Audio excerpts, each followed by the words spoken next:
Okay, recording has started. Welcome to the December Division of Adult Education monthly webinar. This session is being recorded. By participating in this session, you are consenting to the recording, retention, and use of the session. No other recording of this session is allowed. That includes AI note-taking. So if you have that, please turn it off.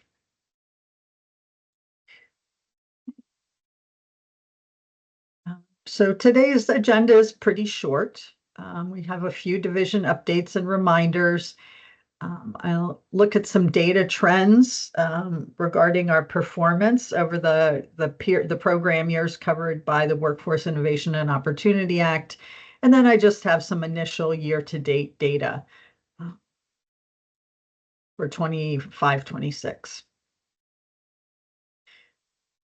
So the high school equivalency test fee subsidy. So that's where when an individual registers to take one of the high school equivalency tests, there is a discount code that they can use.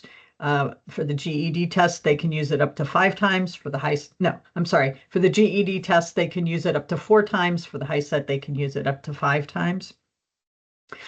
I know that it has had a big impact on our students. I think it had a big impact on our measurable skill gains outcomes.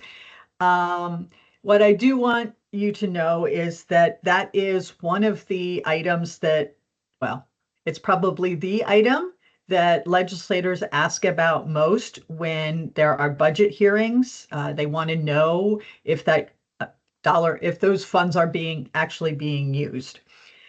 And while once we pay the invoices, we can say, yes, we have pushed out this much money. That is, very dry. It's just numbers. And I think it's really important to let your representatives in Harrisburg know the impact that this is having, right? It's not a huge sum of money that that this test fee is costing the Commonwealth compared to many of the other expenditures that happen. It's really not a lot of money, and yet it is incredibly impactful for citizens, residents of the Commonwealth. And many of those are students in our program. So please let your representatives know about the impact.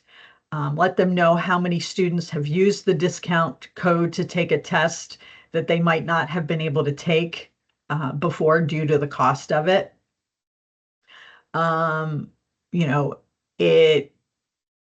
It might also mean that you have local funds that you can now use in other ways to support the students because the Commonwealth is investing in our students in this way. For some students, it may impact their persistence, right? So I think we've heard from programs where students might be working towards passing a subtest, but they're worried about how to pay for it. They don't think they're going to have enough money. It seems like a kind of a vague goal because of the cost of it. But now that they know that it's not going to cost them anything, that might cause them to persist in class. Have you seen any increase in persistence in students who might otherwise have stopped attending due to the barrier of the cost? If you have any data to show how many more students are taking and passing the subtests now than before the subsidy was available, that would be great information to share. But then also not just the number of the students being impacted, but of those students who have earned their high school equivalency, what has that meant for them? Have they been able to gain employment where previously they were unemployed? Have they been able to be promoted into a new position or gain better employment, making more money, maybe moving from part-time position to a full-time position, moving from a position that didn't have benefits to one that had health benefits? Were they able to transition to post-secondary education, which was a goal of theirs? And then, and those are all kind of those outcomes that are important to share with our legislators because, they have a financial impact, right? If we have students gaining employment or earning more money, they are contributing more in taxes. So there's that return on investment in the taxpayer funds that are being used to cover the cost of the test. But then there's also the personal impact on the students' lives. Do they have children who now see their parents as high school graduates, and that's helping their children stay in school? Are they inspiring other family members who might not have a high school equivalency to go back and study for it? Increased confidence, the ability to purchase a house, the ability to purchase a better car that gives them more stability in being able to get to work, or even being able to buy a car in the first place. All those kind of things. Those are very, very meaningful to your representatives. So sharing that information, and even more having your students share that information, is really super important. And I think it also then helps connect what you do to support those students to be able to take advantage of the test fee subsidy and pass it. It shows the value of adult education and how the work that you do and the grant funds that you get ultimately lead to success, not only for the students, but for the Commonwealth as whole. So please, I know you've got a lot on your plates and you're dealing with lots of things every day, but sharing that with the people making the decisions about how much money we get and whether we continue to get money is really, really important. And it's really a way to show what your students are doing and what they're capable of and what your services mean to them.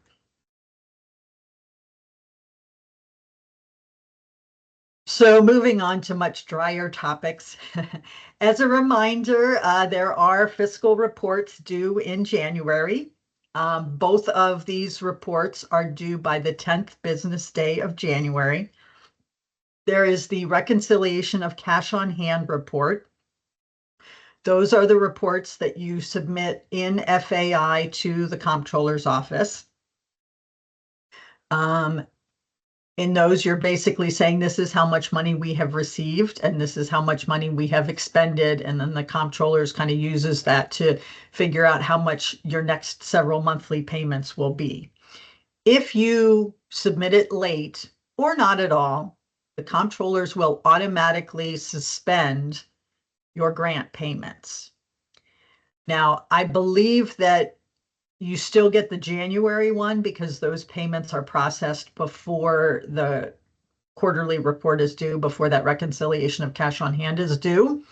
But it would then suspend, February, March, potentially April payments until you actually get it submitted. And there's only a certain period of time each month that you can submit them. So if you submit them late, you might not be getting money for a couple months. So please, whoever does those reports for you, please make sure they remember that there is the reconciliation of cash on hand report and that it is due by the 10th business day of January. In addition, the division Q2 quarterly expenditure reports are due to your advisor by the 10th business day.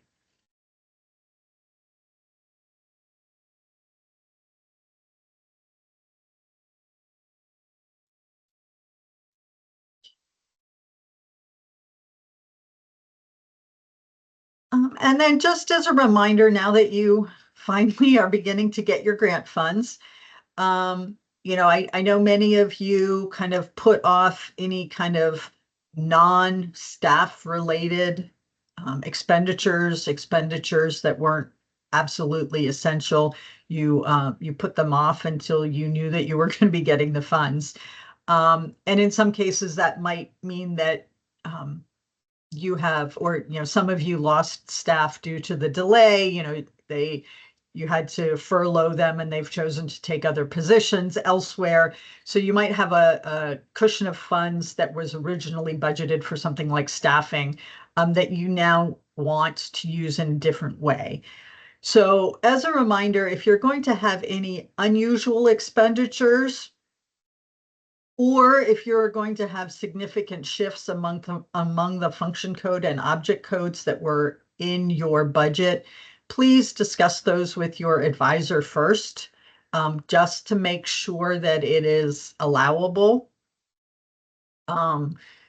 You'll also have documentation if later in the year it turns out that your shifts trigger the need for approval for a budget revision. You'll have the documentation that you talk to your advisor about the change in expenditures. And just because something was allowable before, it may not be allowable now. There are changes in interpretations of what is allowable at the federal level. So just please discuss it with your advisor. I'm not saying we won't allow it. It's just please discuss it with your advisor. If they have any questions, they'll discuss it with me. And that way we can ensure that any expenditures that you make with our grant funds are allowable, and we won't have to come back to you and disallow anything. And then there are just some reminders about things that are unallowable expenditures with grant funds. So any type of entertainment funds, activities cannot be paid for with our grant funds. Actually, they can't be paid for with any federal grant funds. The Uniform Guidance defines entertainment as the cost of entertainment, including amusement, diversion, and social activities, and any associated costs such as gifts. So, if you have things like parties for your student at the end of a season, just before the holidays and things like that, unfortunately, you cannot pay for the costs of those with our funds. And because they're unallowable costs, you also can't use those as any kind of local match. You can, of course, use any kind of local funds you want to. If it's happening during a class period and your teachers are being paid and you're paying for the classroom space, that's all fine. You don't need to worry about that. But you can't buy the food or buy Christmas presents or anything for students or staff or anything like that. Same with food and drink. Those of you who attend the kickoff know that we don't provide you with lunch or coffee or anything like that. And that is because food and drink are not allowable expenses with grant funds. And finally, the cost of any kind of graduation ceremonies is not an allowable expense with grant funds. And because of that, it's also not local match. So if you are able to do graduation ceremonies with other funding sources, donated space, donated cap and gowns, all of that kind of stuff, that's wonderful. But unfortunately, you cannot use our grant funds for that.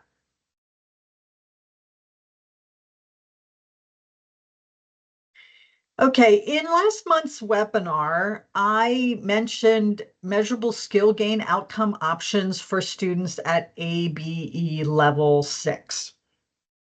And after that, advisors got some questions due to some confusion about whether you're even allowed to serve students at ABE Level 6.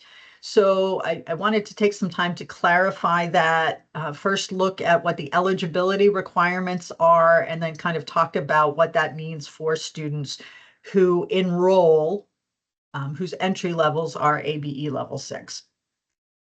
So WIOA requires participants to have an educational need for participating in adult education services. And and the definition of eligible participant in WIOA Title II includes 3 possible ways that a person can have an educational need. Those are individuals who are basic skills deficient.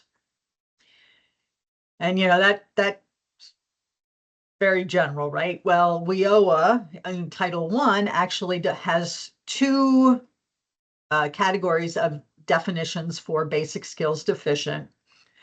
For youth, which would be, under 24 and under, the definition is has English, reading, writing, or computing skills at or below the 8th grade level on a generally accepted standardized test. So that would be students who take, say, the TABE or the CASAS, and they place at ABE Level 4 or below for youth. And then for youth and adults, unable to compute or solve problems or read, write, or speak English at a level necessary to function on the job, in the individual's family, or in society. So when you think about it, a student who places into your program whose entry level is ABE level 6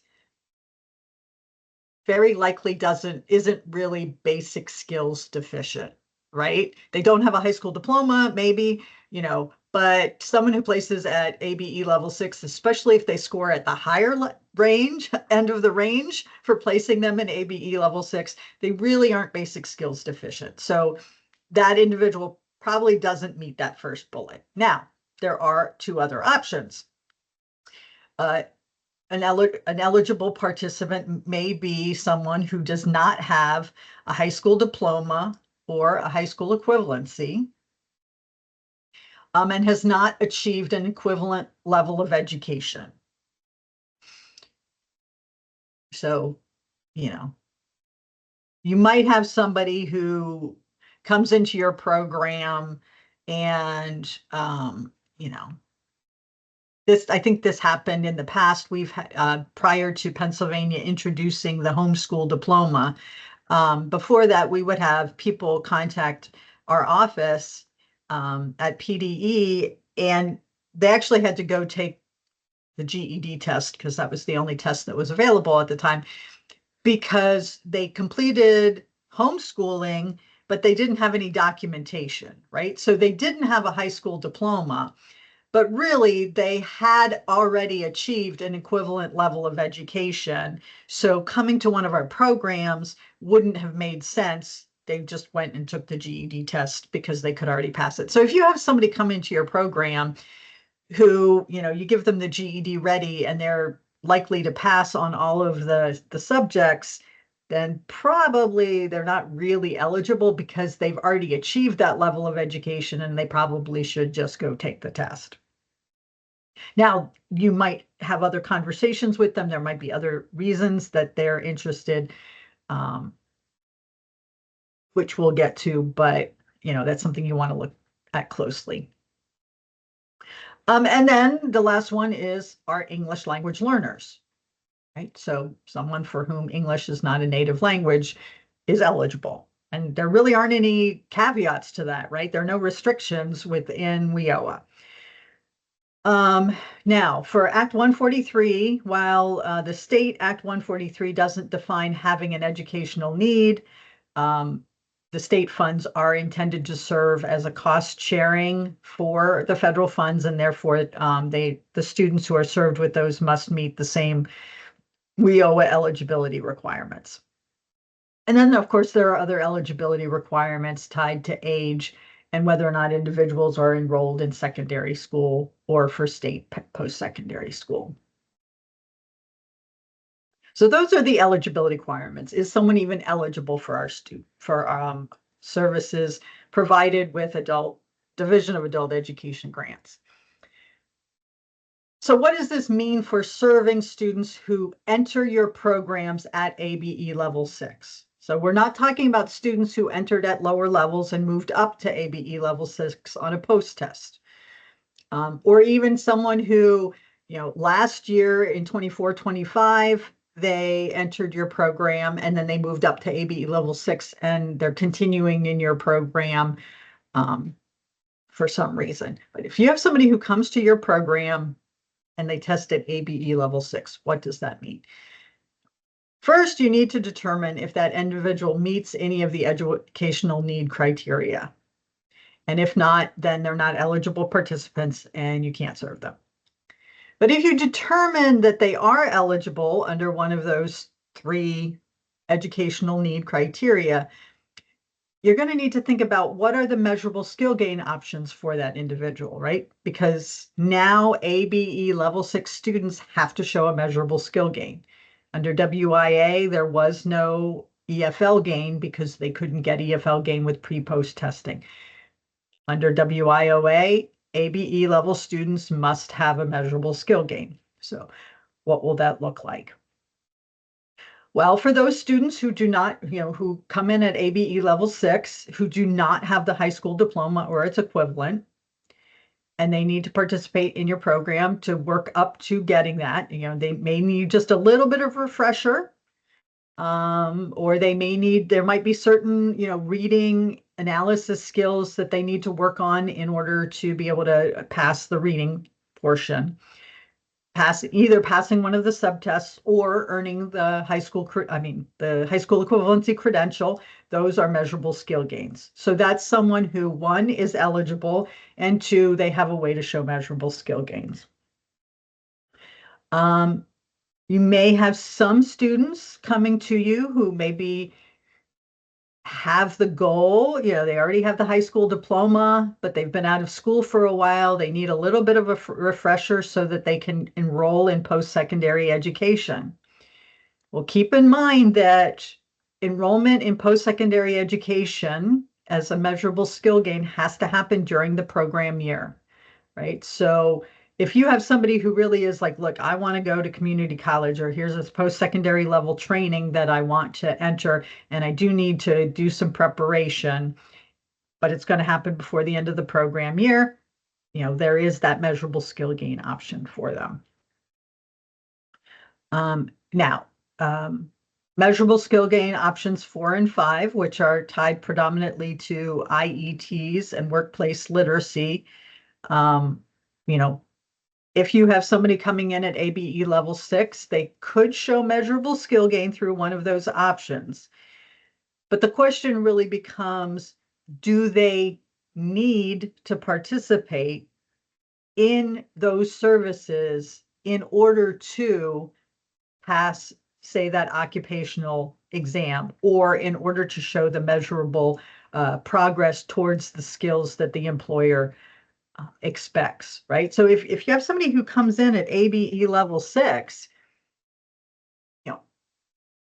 do they need your IET to learn the information that they need to pass the occupational exam? Is that important, or could they get some, minimal amount of support in another way and go on and pass it, right? So you really need to think about, is there a need for that student and to participate in your program? So it's not cut and dry, right? You can't say, yes, you absolutely can serve every single person who comes in and tests at ABE level 6, or no, you can't serve any of them. A lot of it depends on, it depends on, are they eligible under the basic skills needs criteria? Under the eligibility requirements for needing education at the pre-post-secondary level. And is there a way for them to demonstrate a measurable skill gain? And if there is, are your services truly appropriate for them? I will say that part of my concern about bringing ABE level students into classes is that it will push up the level of the class to align with the higher level students' abilities, and therefore not be beneficial for our lower level students. So that's something, if you are going to have ABE level 6 students in your programs who do have a need and can show measurable skill gain, it is important to ensure that the services that they are participating in remain at a appropriate level for everyone in the class, and that they don't kind of get pulled up to too high a level for the lower level students in that class. And if you determine that adult education services provided with the Division of Adult Education Funding is not appropriate, or wouldn't be a good option for the student, then think about what other options are out there that you could refer them to. Some of you may have other programs with funding from other sources that might be appropriate for the individual, and you could refer them to that. There is the Skill Up PA through PA Career Link, which has a lot of free online trainings. May or may not be appropriate, depending on what the student's interests are, the individual's interests are. And I like to keep reminding people about this, and this is especially true, I think, for our higher level ESL students, especially those with a strong educational background in their native countries. Many of them come to our programs because they really want to work on kind of speaking and listening, feeling more comfortable, communicating with native speakers. And, I think in those cases, having them volunteer in your program or connecting them with other volunteer opportunities, right? So that they are using the language in a meaningful way rather than just sitting in a class and kind of using it in the more artificial way that is created in an ESL or even an ABE classroom. So those were just some thoughts that I wanted to provide. That's if you have questions about very specific students, you can always talk to your advisors. They'll talk to me if they have any questions, but that's kind of some context around serving students who enter your programs at that ABE level 6. I will stop and see if there are any questions. What I would say is if you have very specific students in mind, this wouldn't be an appropriate place to ask about a specific question. But if you just wanted some clarification on either of these slides, I can take some questions. If not, I'll move on.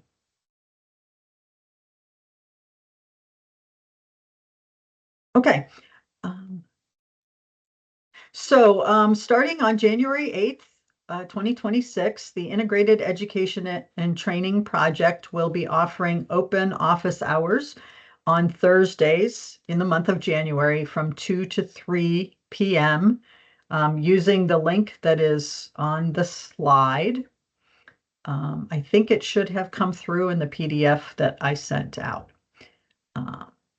So these are open to any adult education practitioner who wants to explore new resources that are available for IET and pre-apprenticeships. Whether you are currently involved with an IET or just want to learn more, you can hop on anytime during the hour to ask questions, share ideas, and get a walkthrough of the new resources.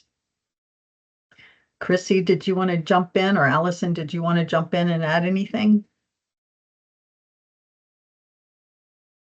We're a cool group to talk to, so please join us at least once and ask questions, and hope to see quite a few of you there. Thank you very much. And I do want to say that at a federal level, there is, we're hearing from Octay, what's left of it, that there is an increased push for states to increase the number of IETs being offered and the number of students participating in IETs. So this is a good opportunity to learn about what's been happening in Pennsylvania with IET and some resources that are available to you as you explore starting up IETs.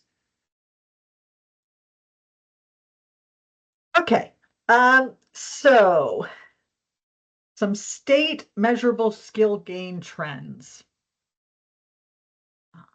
This table shows measurable skill gain performance since our first competition under WIOA. And this is our official NRS data. So this is what we have officially reported in our national reporting system tables. So it includes all periods of participation. So as a reminder, when we provide agency performance, we do not apply the periods of participation. We just look at the students that you have served over the course of a year. If you have a student who had 2 or 3 periods of participation within the program year, we still only, for agency performance, look at that student once. But so this includes, if you have a student who had 3 periods of participation, and they only showed a measurable skill gain in one of those periods of participation, that is reflected in this table, but that would not be reflected in your agency performance. So from 2018 through 19 through 2022-23, the MSG for students in the ESL levels was higher than those in the ABE levels. And then in the last 2 years, 23-24 and 24-25, the ABE, or the measurable skill gain for students in ABE, has exceeded that of the students in ESL. I think it's very important to note that it was in June of 2024 that Octane notified states that passing the high school equivalency subtest could now count as an EFL gain for measurable skill gain. And we were able to apply that, even though we didn't find out about it until the end of the program year, we were able to include that in our analysis. So I think what we see there in 2023, 24, and 2024, 25 is the impact of the decision by Octane to allow passing a subtest as a measurable skill gain by EFL gain. So that was, I think across the board, across the country, everybody was happy to see that. And we can see that it definitely had an impact for our students. And what I'll say is it is especially impactful for our students at the ABE Level 6, who previously had to actually pass the full test or transition to post-secondary in order to show measurable skill gain. Now, many of those individuals are showing it by measurable skill gain through EFL gain by passing a subtest. So it's definitely helped our performance. And it's wonderful to see Octane recognizing that, passing a subtest as a true measurable skill gain, right? So it's very positive. And this slide is simply a line graph representing the numbers in the table on the previous slide. The blue line represents measurable skill gain for students who had ABE entry levels. The red line represents ESL students. And the green line is the total measurable skill gain for our students. And as you can see, from 2018-19 through 2022-23, the ESL MSG rate was higher than the ABE attainment rate. And, for the 3 years that really covered the pandemic, the difference was pretty significant. It kind of ranged between 3 and 7 percentage points difference that the ESL students were higher than the ABE students. Although the ABE students were consistently increasing over that 3-year period, whereas there was more variation for the ESL students. And then, as you can see, as I noted on the prior slide, in 23, 24, and 24, 25, ABE MSG was higher than the ESL MSG. So right here. And of course, we think that's likely due to the addition of passing a high school equivalency subtest as a measurable skill gain option.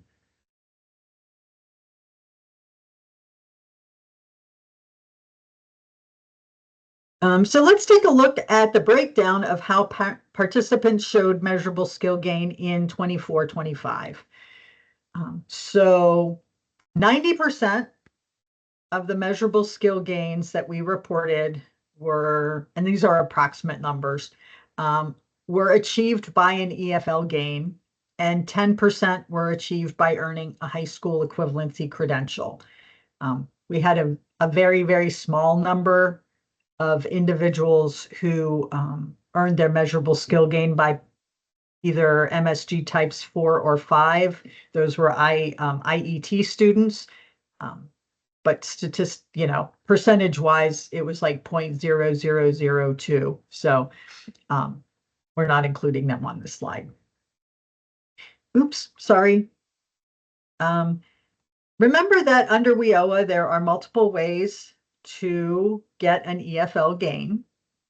So in 24-25, despite the addition of passing a high school equivalency subtest as an EFL gain option, EFL gain by pre-post testing was still by far the most important, especially for our ESL students. Approximately 97% of ESL students got a measurable skill gain by EFL gain via pre-post testing. And even for ABE students, it represented the majority at around 64%. Passing a high school equivalency subtest was not really impactful for ESL students. We had a total of 12 students with an ESL entry level who demonstrated EFL gain by passing a high school equivalency subtest. Keep in mind, those are students who placed at an ESL entry level. That is not, I'm not saying that that is non-native speakers of English. That is simply students whose entry level was an ESL level.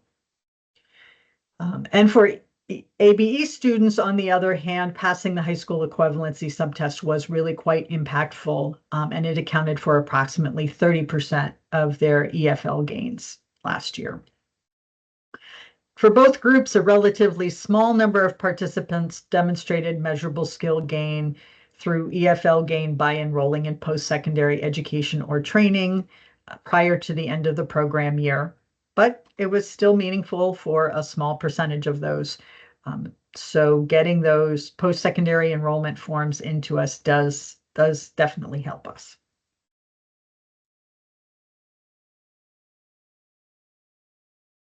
So because EFL gain by pre-post testing is still the most common way for students in our adult education and family literacy programs to show a measurable skill gain, I'd like to look at these numbers a little bit more closely. So last year in the December webinar, I talked about the impact that not post-testing students who are eligible to be post-tested can potentially have on our measurable skill gain outcome. And I encouraged you to pay attention to post-testing. And in addition, the advisors discussed post-testing trends in your monthly calls. And I do think that that made an impact, right?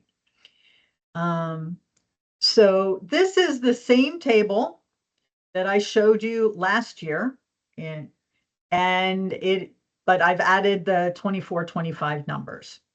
So if we look at the 24-25 row, last year, Pennsylvania achieved its highest measurable skill gain since 2018-19. It was also the year with the highest percentage of participants with a post-test and the highest percentage of post-tested adults with an EFL gain since 2018-19. So you can see that there is a strong correlation between post-testing and measurable skill gain, as long as you're post-testing appropriately, right? So we have our MSG for 24-25 was 41.24%.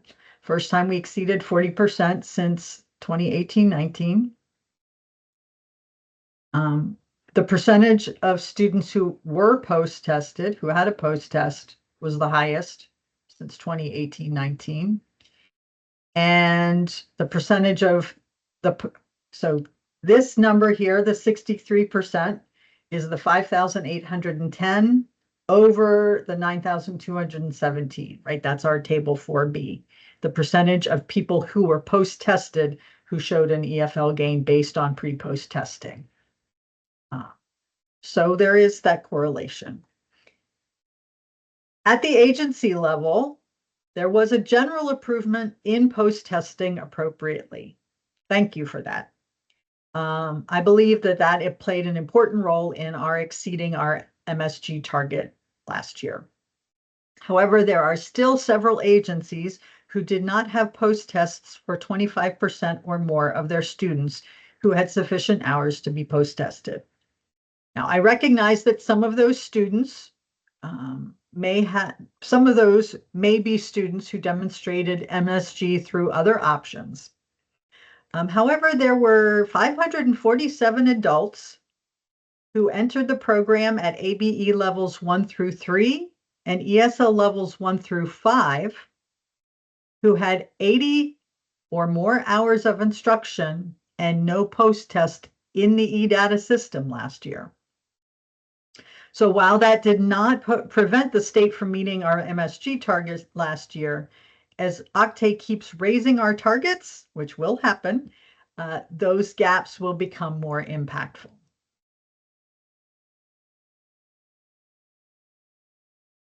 So this is a snapshot of 2025-26 year-to-date enrollment. Okay, we have a clarifying question. The question is, do the average hours per participant represent the average hours between pre and post test, or is that the average hours of participation during the program year? That is the average hours of participation during the program year. In our NRS tables, table 4, which is the measurable skill gain table, we include the total hours of participation for the students. And so this just reflects the average of that. And then in table 4B, which is the students who are pre-post tested, it's their total attendance hours. Thank you for that question. So I pulled data on the evening of 12/16, so Tuesday evening. So, this data should reflect the activities through the end of November, given the 14-day data entry timeframe. So as a state overall, you are progressing well towards meeting contracted enrollment. And I have to say that is especially noteworthy given the challenges caused by the insecurity around federal funds in January, and then the almost 5-year state budget impasse and the delay in getting funds. So I think that's actually pretty impressive that you were able to stay open, continue enrolling students despite all that uncertainty. So thank you for that. Oops. Yeah, just, sorry. There we go.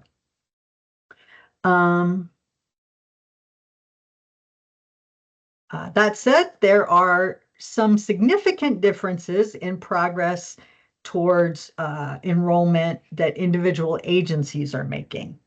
So at this point in the year, the target would be 40 to 45% of contracted enrollment.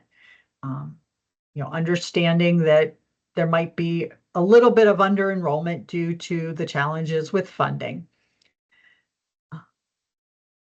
Most of you are way beyond that or around that, but based on the data in eData for the Adult Basic Education Direct Services grants, there are 9 grantees and subgrantees that are below 35% of contracted enrollment. And there are 5 family literacy programs that are currently below that threshold. Now, could be due to data entry issues, but that is something, if you're one of those agencies with pretty low contracted enrollment, this is to kind of let you know that most of your colleagues around the state are showing the progress that they need to show. So that is something that you'll need to work on. Because, as a state, you're actually ahead of things, right? About, 2/3 of the way towards contracted enrollment.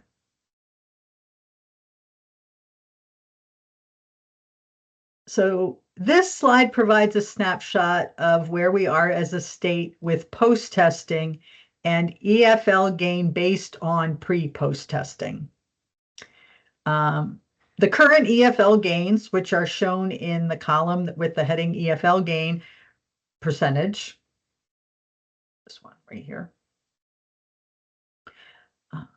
range from 6.5% to 23.4%. And just for some context, our MSG target for 25-26 with Octave is 37.5%. Now, I am just presenting this data, right? I'm not expressing any concerns about the numbers at this point. We are still relatively early in the program year. Many students have likely not attended enough hours to be post-tested. Or you may have some students who have just passed that, eligible for post-testing, but you feel like they need a little bit more instruction before it's appropriate to post-test them. Some of you may have students who were post-tested in the last couple of weeks and you just haven't entered it in eData. by the date I pulled it. So I recognize that it's very early in the year to look at EFL gains and make any judgments. So this is just data to look at to see where things are. We also do know that there are some agencies who are behind in their data entry. So I expect there to be pretty significant changes in these numbers over the next couple of months. That said, when I looked at the data, there are 199 unique individuals with entry levels of ABE levels 1 to 3 and ESL levels 1 to 6 who have more than 80 hours of instruction who do not have a post-test entered for them in EE-data. 67 of those have more than 100 hours of instruction. So I would ask that programs look at the assessment reports in the Access template that identify individuals without a post-test on a regular basis to ensure that you are post-testing students in a timely manner, or that you are at least aware of the students who, with sufficient hours, who have not yet been post-tested and understand why they don't have a post-test, right? So we do recognize you may have students who need a lot more hours before you feel like it's a good idea to post-test them, but you should be aware of that. You should know that that's why that individual hasn't been post-tested yet. Now, I'm not saying that the data entry person needs to know that, or the data quality specialist person knows that. It may be the teacher and the assessment administrator, but the program should know, this individual has 90 hours. They don't have a post-test yet, but this is why. And you kind of have that documented, and then you're paying attention to their progress and getting them post-test. And, it may be because they passed a subtest of the high school equivalency test. So you have documentation that that is how they showed their MSG. I'd also like to draw your attention to the far right column with the heading Table 4B. As a reminder, Table 4B shows the EFL gains by pre-post testing for the set of students who have a post-test. So in other words, it includes only the students who have the potential to show an EFL gain based on pre-post testing. It does not include anyone who does not have a post-test. And if you remember from the post-test impact on MSG slide, a couple slides prior, in the 3 years in which we had the highest measurable skill gain outcomes, the Table 4B rates for the state were all above 60%. And for the 2 years in which our measurable skill gain exceeded 40%, the Table 4B rates were 66 and 63%. So, when we're post-testing, it's not just a matter of getting people post-tested. We also want generally between 65 and 70% at a minimum of the students who we post-test to show an educational functioning level gain. So again, that's just some data to look at. I realize we're still within the first 5 months of the year. That's the data. It would be July through November is the data that I looked at. And, there's going to be a lot happening over the next couple of months. So these numbers will change. Just something to bring your attention to now as kind of a baseline to see where things are going. And potentially also kind of a baseline as you prepare for the data awareness campaign and looking at your data in that activity.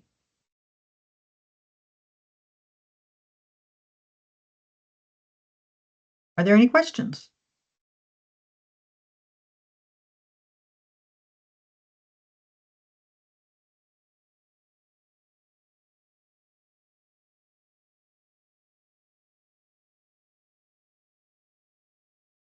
No?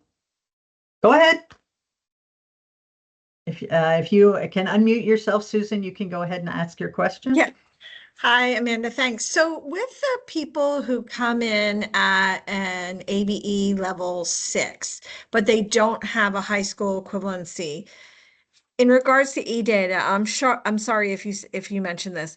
So, we wouldn't enter them as basic skills deficient, but Uh, is that no, correct? there's still going to be that first category because we've been told by Octave that all of our students have that barrier to participation. Okay. So yeah, I'm sorry, I jumped in and answered you. I assume you're talking about the barriers to employment categories on the intake form. Yes, I am. Yes, yeah. All of our students have to have that per Octave's directions. Thank Okay, you for that thanks. question. So I can Thank you. clarify.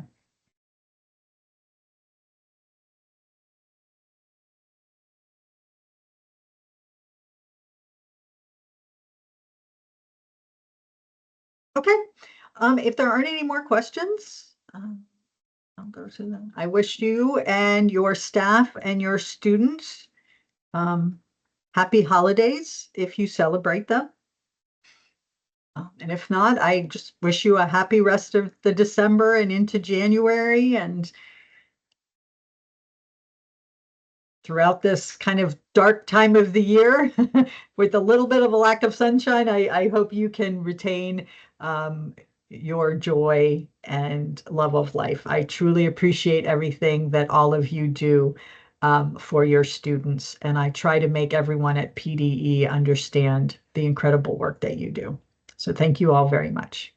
I am going to stop recording now.